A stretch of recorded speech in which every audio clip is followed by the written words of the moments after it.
Hi hello friends, నేను రేణుకా దేశ్ముఖ్. మీ అందరికి నా నమస్కారాలు. వట సావిత్రి పూజ కోసమని నేను ఈ వీడియో చేశానండి. కాకపోతే నా హెల్త్ బాగాలేని కారణం వల్ల ఇది లేట్ అప్లోడ్ చేస్తున్నాను ఫ్రెండ్స్. ఇది మర్రి చెట్టు అండి.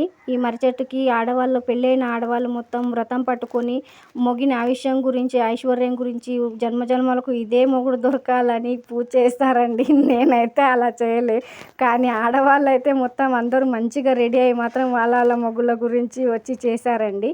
నేను ఎందుకు చేయలేదనేది మీకు ముందు వీడియోలో చెప్తానండి. అందుకనే దానికి స్పెషల్ కారణం ఉంది. ఇలా ఒడి నింపకుండా పూజ చేయకూడదు అనేది. పూజ అంతా అయిపోయిన తర్వాత ఇలా ఒడి నింపుతారండి ఆడవాళ్ళందరికీ. బియ్యం లేకపోయినా గోధుమలు, పళ్ళు, కుంకుమ అంతా. నేనైతే ఇలా నింపలేను కాబట్టి కుంకుమతోనే, కుంకుమ పసుపుతోనే వాళ్ళ ఆశీర్వాదం తీసుకున్నానండి. మీకు ఎలా అనిపించిందో తప్పక కమెంట్ చేయండి. మీ ప్రాంతాల్లో ఈ పూజను ఎలా చేస్తారనేది నాకు కూడా తెలపండి, నేను కూడా తెలుసుకుంటానండి. ఇలా అయితే నా ఫ్రెండ్ నింపిందండి. తను సోనం నాతో వచ్చింది నాతో పూజ చేయడానికి. ఆడవాళ్ళు అయితే బాగా రెడీ అయ్యి మాత్రం వాళ్ళ మొగుళ్ళ గురించి పూజ చేయడానికి వచ్చారు. నా కూతురు మాత్రం ఇలా ఆడుతూనే ఉంది. తనతో టైంపాస్ అయింది. కొంచెం ఫోటో సెక్షన్ అయిపోయింది మాది. తర్వాత మేము అక్కడ నుంచి బయలుదేరడానికి రెడీ అయ్యాము. కాకపోతే ఫోటోలు తీసాక మాత్రం ఆడవాళ్ళంతా ఒడి నింపడానికి అలానే వచ్చారు. కాకపోతే మాకు లేట్ అవుతుందని మేము అక్కడ నుంచి బయలుదేరామండి. మీకు ఎలా అనిపించింది? వీడియో నచ్చినట్టయితే లైక్ చేయండి, షేర్ చేయండి, సబ్స్క్రైబ్ చేయండి. Bye bye.